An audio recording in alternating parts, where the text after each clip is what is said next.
أعوذ بالله السميع العليم من الشيطان الرجيم من همزه ونفخه ونفثه بسم الله الرحمن الرحيم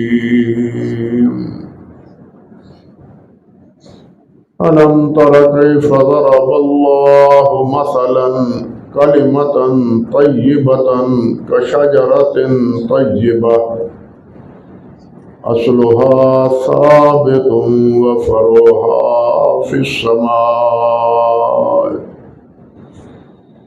تؤتي أكلها كل حين بإذن ربها ويضرب الله الأمثال للناس لعلهم يتذكرون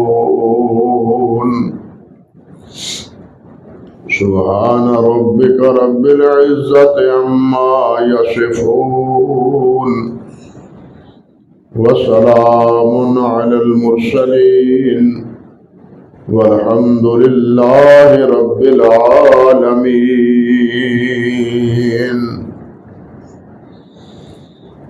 محترم معزز سامعین کرام، عزت مآب میری بہنوں اور بیٹیوں،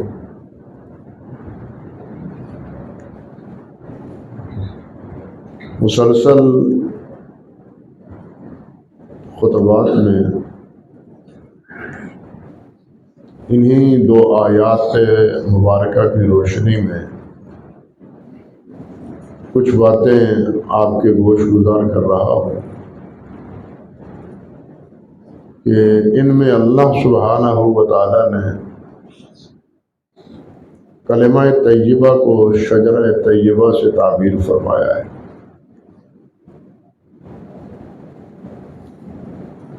کلمہ طیبہ سے مراد کیا ہے؟ یہی جو کلمہ ہم پڑھتے ہیں، لا الہ الا اللہ محمد رسول اللہ، یہ اشہد ان لا الہ الا اللہ وحدہ لا شریک لہ واشہد ان محمد عبدہ ورسولہ، یہ ہے کلمہ طیبہ۔ اور اسی کو اللہ سبحانہ و تعالی نے کلمہ تقویٰ بھی کہا ہے، جس طرح کہ گزشتہ خطبے میں بھی آپ سن رہے تھے کہ یہ کلمہ طیبہ بھی ہے اور کلمہ تقویٰ بھی ہے، اور یہی کلمہ کلمہ اخلاص بھی۔ کلمہ تقویٰ تو اس لیے جس طرح آپ سن چکے کہ یہی جہنم سے بچانے کا ذریعہ ہے۔ جب تک انسان یہ کلمہ نہ پڑھے جہنم سے نہیں بچ سکتا، یہ پڑھے گا تو جہنم سے بچے گا۔ اللہ اکبر کبیرہ۔ لیکن اس میں بھی ایک شرط ہے کہ وہ کلمہ اخلاص سے پڑھا جائے، اور اسی بنا پر اس کلمے کو کلمہ اخلاص بھی کہتے ہیں۔ حضرت عمر فاروق رضی اللہ تعالی عنہ فرماتے ہیں، انا احدثکم ما ہی کلمۃ الاخلاص، میں تمہیں بتلاتا ہوں کہ یہ کیا ہے، اخلاص کیا ہے۔ یہ کلمہ اخلاص التی الزمہ اللہ محمد صلی اللہ علیہ وسلم و اصحابہ، اسی کلمہ اخلاص کو اللہ سبحانہ و تعالیٰ نے اپنے نبی علیہ السلام اور اپنے نبی کے صحابہ کے لیے مختص کر دیا۔ فرماتے ہیں وہی کلمۃ التقویٰ، یہی کلمہ تقویٰ ہے، التی الاس علیہ نبی اللہ عمہ ابا طالب، کہ یہ وہ کلمہ اخلاص ہے، تقوی ہے، کہ جس کو نبی کریم صلی اللہ علیہ وسلم نے اپنے چچا پر باصرار پیش کیا۔ ایک طرف مشرکین مکہ اس کے مرض الموت کے وقت پیش سامنے تھے، اور ایک طرف نبی کریم صلی اللہ علیہ وسلم ابو طالب کے پاس بیٹھے ہوئے۔ وہ کہہ رہے تھے دیکھنا اپنے باپ دادا کے دین سے منحرف نہ ہونا۔ آپ فرما رہے تھے چچا ایک دفعہ اور کچھ نہیں، میرے کان میں ہی کلمہ پڑھ لو تاکہ قیامت کے دن میں تیری سفارش تو کر سکوں۔ وہ یہ کہہ رہے ہیں اور نبی کریم صلی اللہ علیہ وسلم یہ فرما رہے ہیں، اور وہ کیا تھا؟ شہادت اللہ الہ الا اللہ، اس بات کی شہادت دینا، گواہی دینا کہ اللہ کے علاوہ اور کوئی معبود نہیں، اور محمد اللہ کے بندے اور اللہ کے رسول۔ لیکن ابو طالب کے نصیب میں یہ نہ تھا۔ حضرت مجدد شیخ عبد القادر جیلانی رحمۃ اللہ علیہ نے الغنیہ میں یہ بات عجیب کہی ہے، غنیۃ الطالبین میں، کہ اللہ وحدہ لا شریک وہ قادر مطلق ہے، وہ جو چاہتا ہے کرتا ہے، جسے چاہتا ہے ہدایت دیتا ہے، جسے چاہتا ہے ہدایت سے محروم کر دیتا ہے۔ اللہ کے نبی علیہ الصلوۃ والسلام چچا کے پاس بیٹھ کے بڑے اصرار سے کہہ رہے ہیں کہ کلمہ پڑھ لو، لیکن اس کے نصیب میں یہ کلمہ نہیں، مگر ادھر سیدنا حمزہ کے قاتل وحشی بن حرب، اللہ اس کو کلمہ نصیب کر دیتا ہے، بغیر کہے کہ، بغیر ترغیب کے اللہ اس کو یہ نصیب کر دیتا ہے۔ تو یہ نصیب کی بات ہے، یہدی من یشاء ویضل من یشاء، اللہ ہمیں ہدایت عطا فرمائے۔ تو یہ کلمہ اخلاص بھی ہے۔ اللہ اکبر کبیر، حدیث میں آتا ہے، صحیح بخاری میں ہے، حضرت ابو ہریرہ عرض کرتے ہیں حضور من اسعد الناس بشفاعتک یوم القیامہ،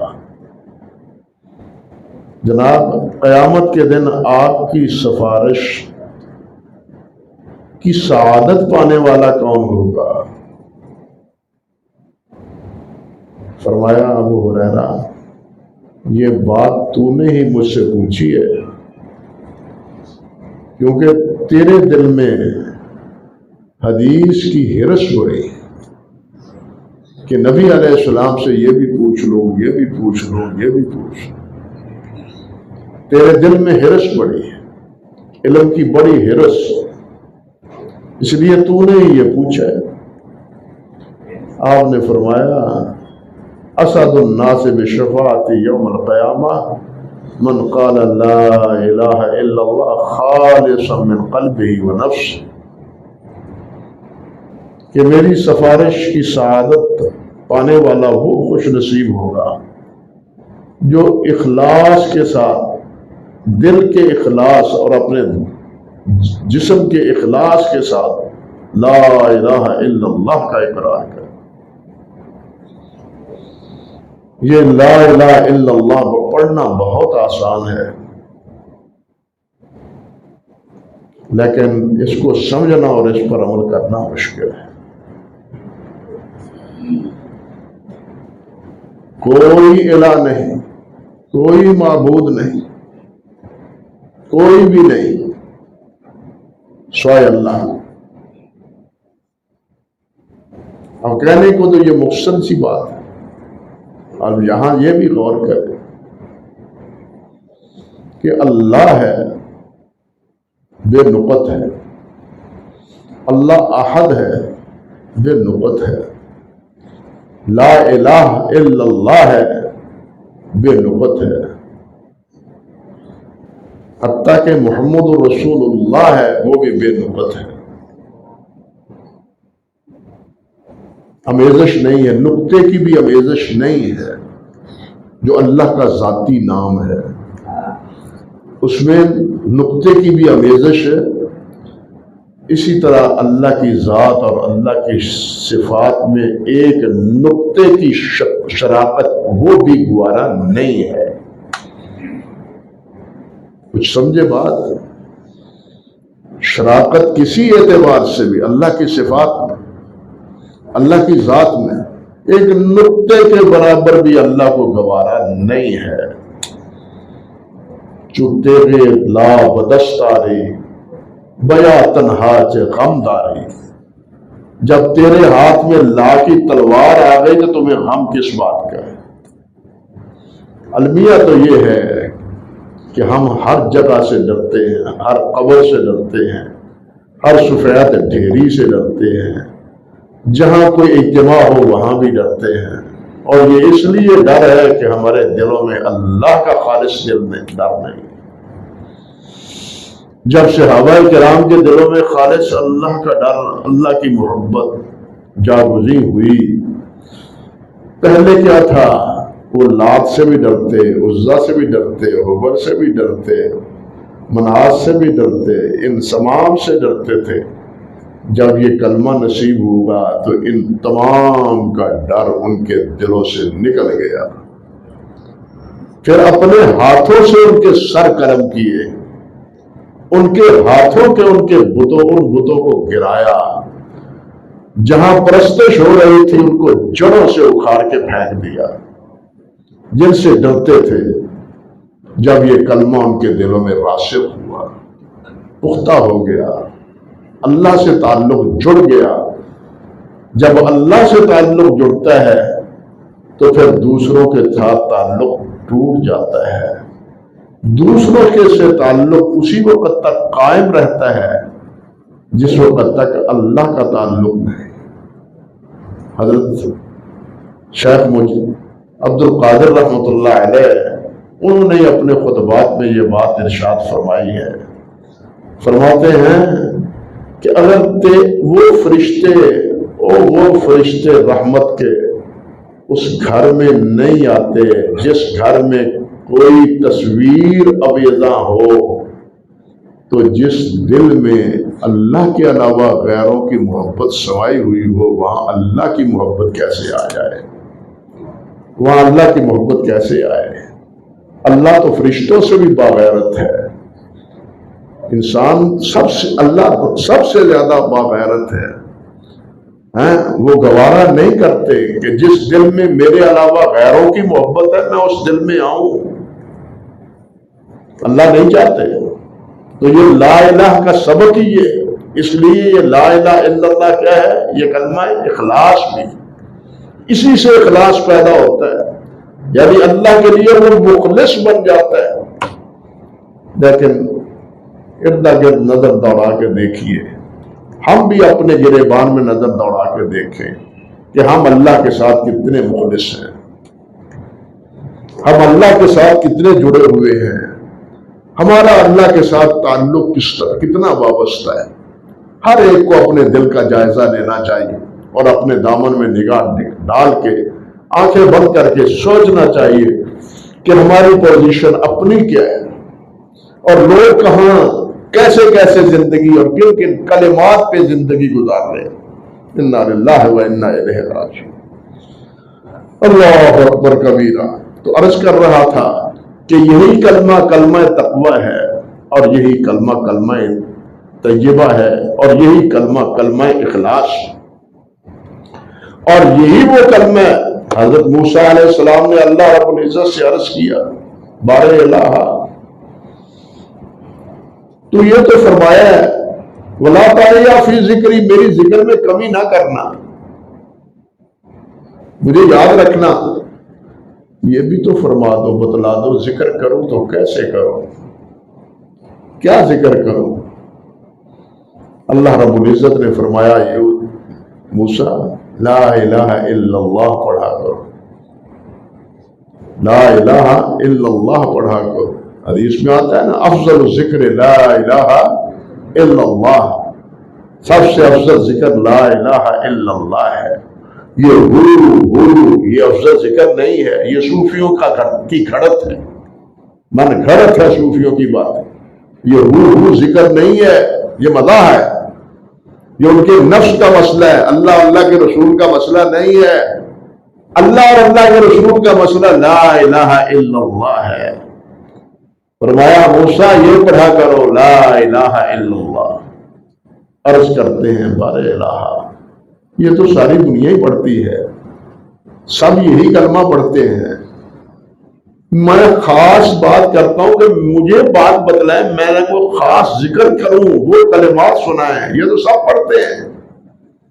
فرمایا موسیٰ تمہیں معلوم نہیں کہ یہ کلمہ اگر میزان میں ایک پلڑے میں رکھ دیا جائے اور دوسرے پلڑے میں ساتوں آسمان اور زمینیں رکھ دیے جائیں تو یہ ایک کلمہ ساتوں آسمانوں اور زمینوں سے بھاری ہوگا۔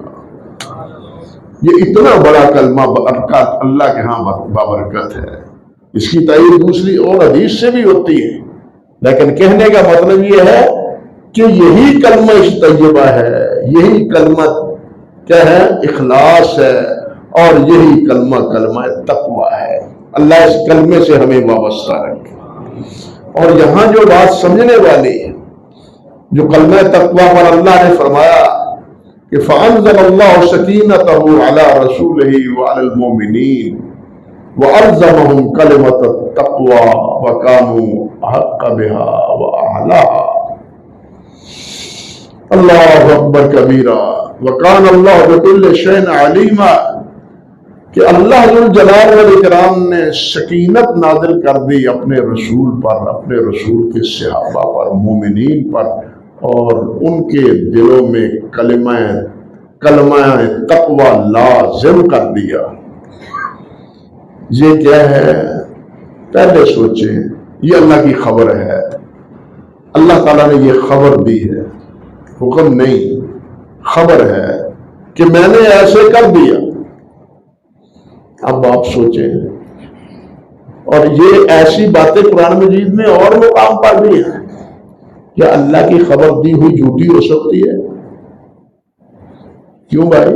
اللہ کی دی ہوئی خبر جھوٹی ہو سکتی ہے، اس میں غلطی ہو سکتی ہے، اور اسی لیے تو اللہ سبحانہ و تعالیٰ نے آخر آیت میں یہ بات فرما دی وَكَانَ اللَّهُ بِكُلِّ شَيْءٍ عَلِيمًا، اللہ ہر چیز کو جانتا ہے۔ اس نے جان کے، پرکھ کے، دیکھ کے، ان کے دلوں کا جائزہ لے کے، جس طرح عبداللہ بن مسعود فرماتے ہیں رضی اللہ تعالیٰ عنہ کہ اللہ سبحانہ و تعالیٰ نے تمام دلوں کے، انسانوں کے دلوں کو دیکھا تو اپنے حبیب حضرت محمد رسول اللہ کے دل کو سب سے زیادہ تقوی والا پایا، تو اللہ نے ان کو اپنے لیے منتخب کر لیا۔ پھر دیکھا تو پھر صحابہ کرام کے دلوں کو امت نبیوں کے بعد سب سے زیادہ تقوی والا پایا، تو اللہ ذوالجلال نے ان کو نبی علیہ السلام کی مصاحبت اور ان کی صحبت اور ان کی جانشینی اور ان کی وفاداری کے لیے اللہ ذوالجلال نے ان کو منتخب کیا۔ یہ الزمہم کلمۃ تقویٰ، یہ انتخاب کس کا ہے؟ یہ فیصلہ کس کا ہے؟ یہ خبر کس کی ہے؟ رب السماوات والارض ہے، علیم بذات الصدور کی ہے، علیم بکل شیء کی خبر ہے۔ اس ذات کی خبر کبھی جھوٹی نہیں ہو سکتی۔ جو اس کو جھٹلائے وہ خود جھوٹا ہے، وہ خود کذاب ہے، وہ خود دجال ہے، اللہ سچا ہے۔ بات سمجھ گئے؟ یہاں پھر یہ بات دیکھیے وَكَانُوا أَحَقَّ بِهَا وَأَهْلَهَا، یہ سب سے زیادہ حقدار تھے اور اہل تھے، اور ان پر اللہ ذوالجلال نے سکینت نازل کی۔ اللہ اکبر کبیرہ۔ اب سکینت تو نازل کی تمام صحابہ پر، یہ سورۃ فتح کی آیت ہے، لیکن حضرت علی کیا فرماتے ہیں ذرا یہ بھی سوچیے حضرت علی کیا فرماتے ہیں رضی اللہ تعالی عنہ، فرماتے ہیں قال علی ما كنا ننکر ونحن متوافرون اصحاب محمد صلی اللہ علیہ وسلم، ہم اس بات کا انکار نہیں کرتے تھے اور بہت سے صحابہ کرام رضوان اللہ علیہ مجمعین موجود تھے، صحابہ تھے، ہم تھے، اور ہم کبھی بھی اس کا انکار نہیں کرتے تھے کہ ان سکینت تنطلق علی لسان عمر، کہ سکینت وہ عمر کی زبان پر بول رہی ہے، سکینت عمر کی زبان پر بول رہی ہے، جو وہ کہہ دیتے ہیں سب کو تسلی ہو جاتی ہے، جو وہ فیصلہ فرما دیتے ہیں سب کو اطمینان ہو جاتا ہے۔ سکینت کس پر اللہ تعالیٰ نے نازل کی ہے؟ صحابہ پر سب کی پر نازل کی ہے، لیکن یہاں جن کی گواہی حضرت علی دے رہے ہیں، اور وہ تو وہ ہے جس کو اللہ سے محمد رسول اللہ نے مانگ کے لیا تھا، اور مانگا بھی کس انداز سے؟ اللہم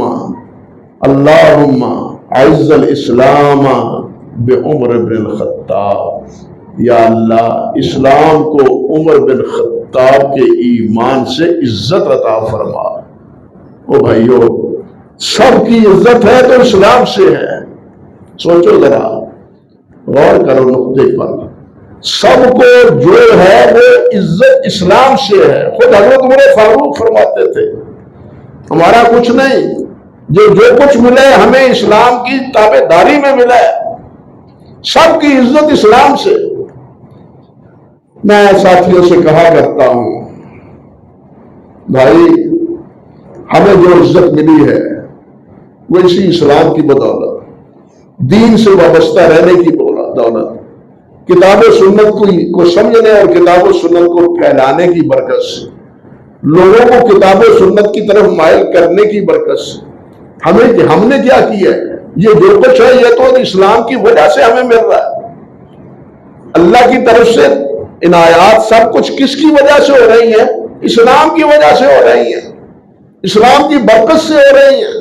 لیکن یہاں کیا فرمایا جا رہا ہے کہ یا اللہ اسلام کو عزت دے عمر کی وجہ سے، عمر کی وجہ سے اسلام کو عزت دے۔ اللہ اکبر کبیرہ۔ اور پھر اللہ نے عزت دی، عمر رضی اللہ تعالیٰ عنہ کی وجہ سے اسلام کو عزت دی، نماز پڑھنے لگے دار ارقم میں۔ تو کیا کہا تھا عمر فاروق نے رضی اللہ تعالیٰ عنہ کہ حضور اب مکان میں بند رہ کے نمازیں پڑھنے کا وقت ختم ہو گیا، اب حرم میں جا کے نماز پڑھیں گے، اب حرم میں جا کے نمازیں پڑھی جا رہی ہیں۔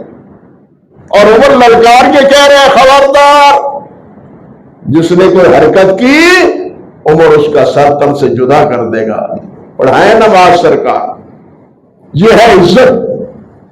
جب چھپ کے نماز پڑھتے تھے، اب عمر رضی اللہ تعالی عنہ ان کے ایمان لانے کی برکت سے اللہ سبحانہ و تعالی نے پہلی عزت یہ دی کہ گھر میں پاک میں کھڑے ہو کے باجماعت نماز پڑھی جا رہی۔ اللہ اکبر کبیر۔ اور یہی حضرت عمر کے بارے میں حضرت علی کا قول دیکھیے رضی اللہ تعالی عنہ۔ لوگ تو بہت کچھ کہتے ہیں لیکن حقیقت یہ ہے کہ بہت جھوٹ کا بندہ ہے۔ اللہ حضرت وہب بن عبداللہ یہ حضرت علی کے خدمت گزار تھے، اور حضرت علی انہیں وہب بن الخیر کہتے تھے۔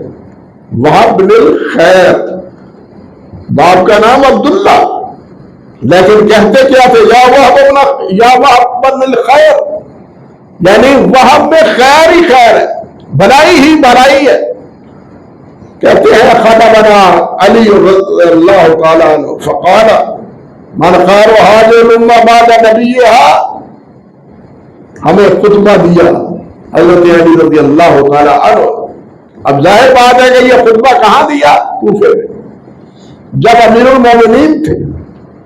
خطبے میں جب امیر المومنین تھے، کوفے میں خطبہ ارشاد فرماتے ہوئے پوچھا من خیر هذه الامہ، اس امت میں سب سے بہتر کون ہے؟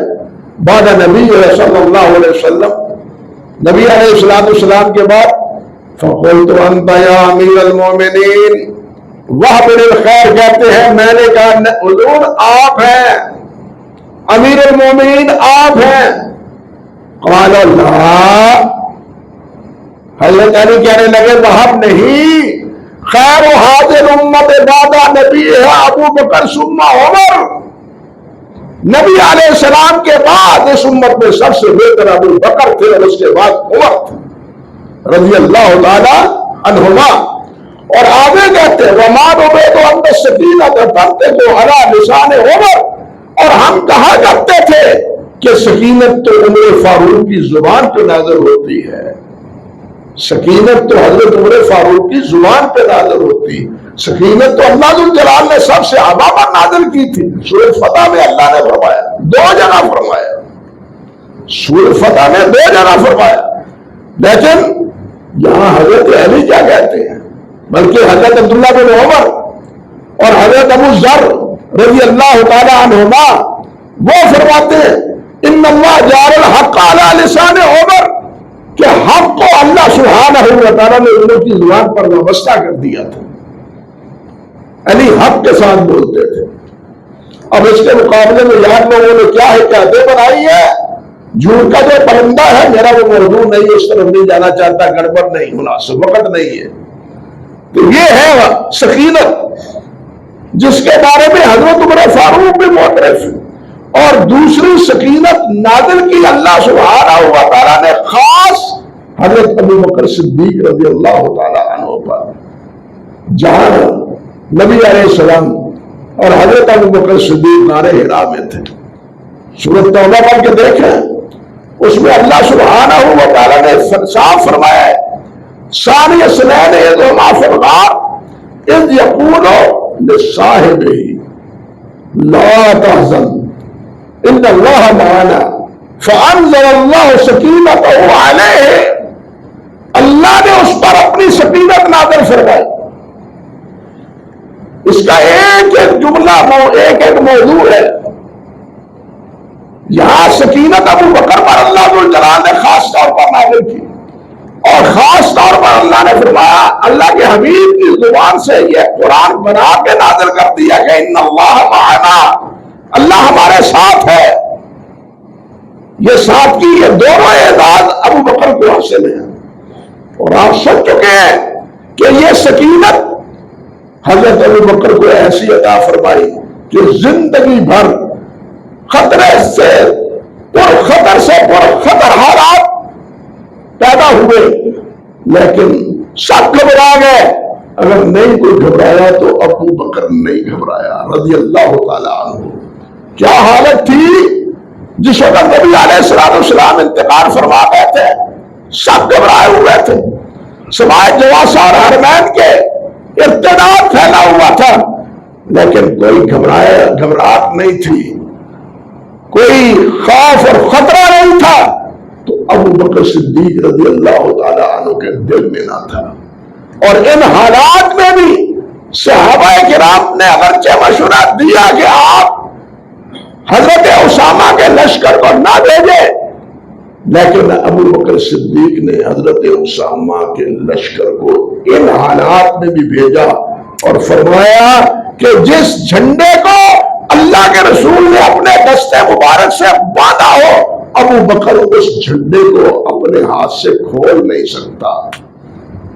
یہ ہے سکینت، اور یہ ہے ان اللہ معنا، یہ ہے ان اللہ معنا، اور یہ ہے سکینت حضرت ابو بکر صدیق رضی اللہ تعالیٰ عنہ کی۔ اللہ اکبر کبیر۔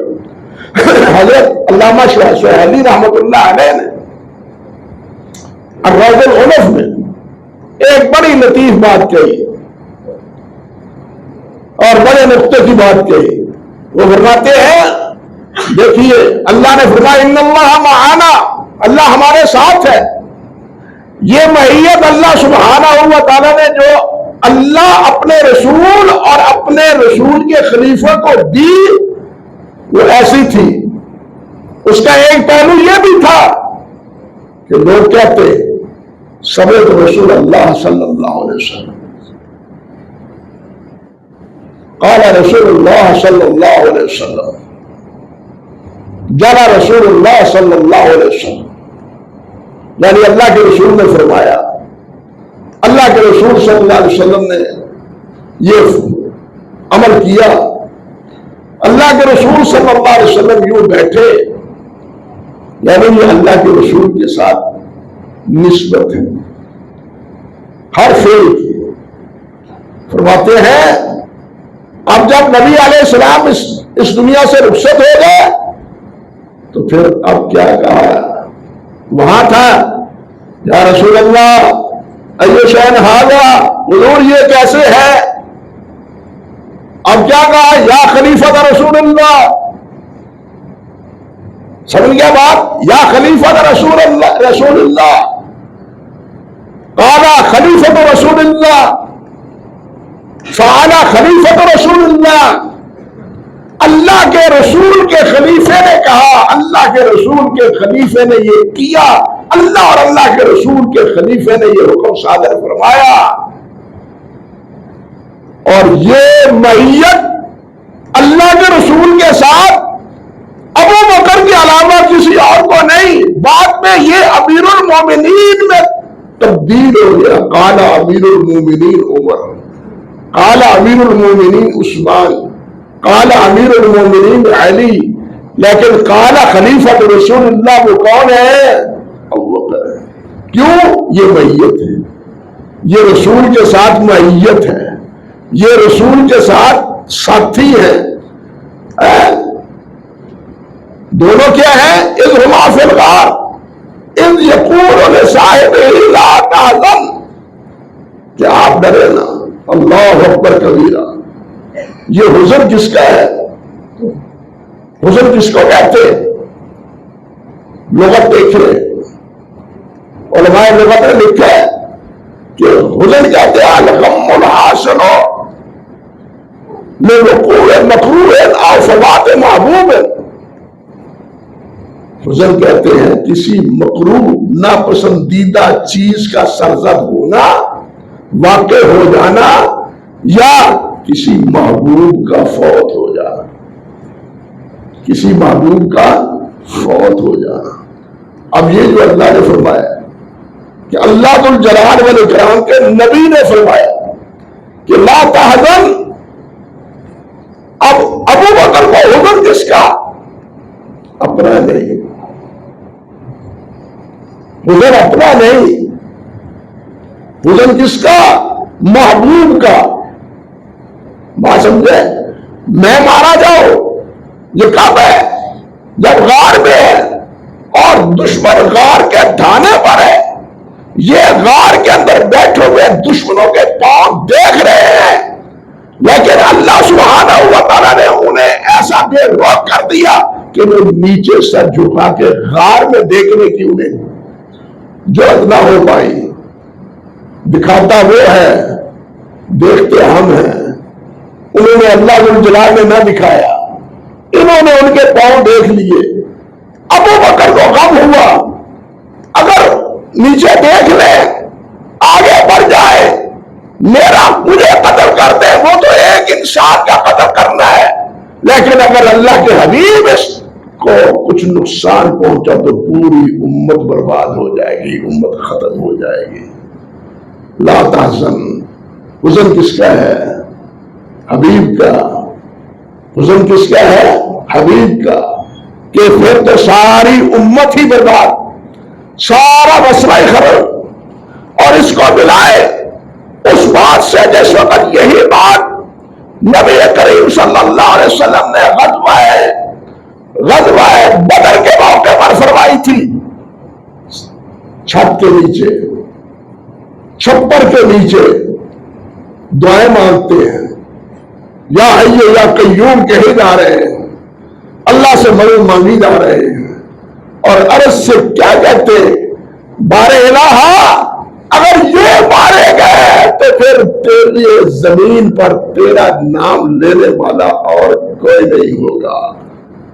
بات سمجھے کچھ؟ وہاں کن پر اعتماد ہے؟ ان 313 پر، آپ کے کیا ہے جان نثاروں پر، ان کے بارے میں اللہ سے فریاد رس ہے، اللہ سے فریاد کر رہے ہیں یا اللہ ان کی حفاظت فرما، اگر یہ مارے گئے تو پھر کیا ہوگا؟ تیری توحید اور تیرا علم اور تیرا نام اس دنیا پہ بلند نہیں ہوگا۔ کیوں؟ یہ بھی نقطہ کہا ابن حجر رحمۃ اللہ علیہ نے، کیوں؟ اس لیے کہ میں آخری نبی ہوں اور میرے بعد تو کوئی تیرے حکم کی بات کوئی نہیں سنائے گا، میں خاتم النبیین ہوں، میرے بعد کوئی بھی تیرا حکم نہیں سنائے گا، اس لیے کیا ہے میں آخری نبی ہوں، اگر اس دنیا سے میں بھی رخصت ہو جاؤں، یہ میرے جانشار اور وفادار بھی ہو، تو پھر تیرا نام لیوا کوئی نہیں ہوگا۔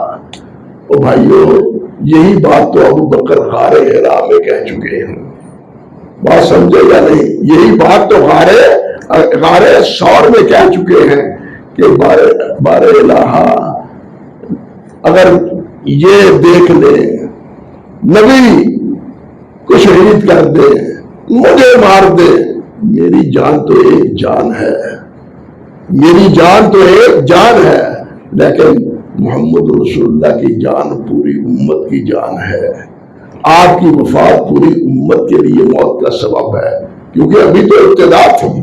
اور مکہ مکرمہ میں جب نبی علیہ السلام کو کفار گھیرے ہوئے اور حضرت ابوبکر جاتے ان کے ساتھ جھگڑتے ہیں، لڑتے ہیں، نبی علیہ السلام کو چھڑواتے ہیں، انہیں گھر روانہ کرتے ہیں، کفار نبی علیہ السلام کا پیچھا کرنے کی بجائے ابوبکر کا پیچھا کرتے ہیں، مار مار کے وہ حال کر دیا جاتا ہے ابوبکر کا کہ چہرہ سوجا ہوا، جسم ایسا کہ جس پر کوئی جگہ نہیں جہاں زخم نہ ہو اور جہاں مار کے اثرات موجود نہ ہو۔ ساتھی اٹھا کے ابوبکر کو گھر لے جاتے ہیں، گھر جا کے بھی ہوش پڑے رہتے ہیں، ہوش آتا ہے تو ابوبکر کی زبان سے پہلا جملہ نکلتا ہے کہ میرے حبیب کا کیا بنا، میں تو بچ گیا ہوں، مجھے یہ بتلاؤ محمد رسول اللہ کا کیا بنا۔ جن کے در پہ آزار یہ ظالم تھے انہیں بتلایا گیا کہ وہ باخیریت ہیں، پھر ابوبکر نے کچھ کھایا، پھر ابوبکر نے کچھ پیا، فکر ہے تو کس کا ہے ابوبکر کو، غم ہے تو کس کا ہے ابوبکر کو۔ یار لوگوں نے تو یہاں بڑی کہانیاں بنائی، اللہ معاف فرمائے، جھوٹ کی کوئی انتہا نہیں ہے جو ان معاملات میں کرتی، بلکہ قرآن مجید کی اس آیت کی یہ تحریف جس طرح کی وہ تو ایک لمبی داستان ہے، شرم ان کو نہیں آتی کہ جو چیز ایک حقیقت کو بیان کرتی ہے یہ صاف لفظوں میں اس کا انکار کرتے ہیں، حتیٰ کہ کہنا وہ رو رہے تھے، اس لیے رو رہے تھے کہ کفار کو پتہ چل جائے اور ہمیں پکڑ لیں۔ انا للہ و انا الیہ راجعون۔ اللہ اس گمراہی سے ہمیں بچائے، اللہ ہمیں اپنے نبی صلی اللہ علیہ وسلم کی عظمت کو سمجھنے کی توفیق دے، نبی کے ساتھیوں کی عظمت کو سمجھنے کی توفیق عطا فرمائے، اور انہی کی طرح نبی کی تابعداری اور فرمانبرداری کی اللہ ذو الجلال ہمیں توفیق بخشے۔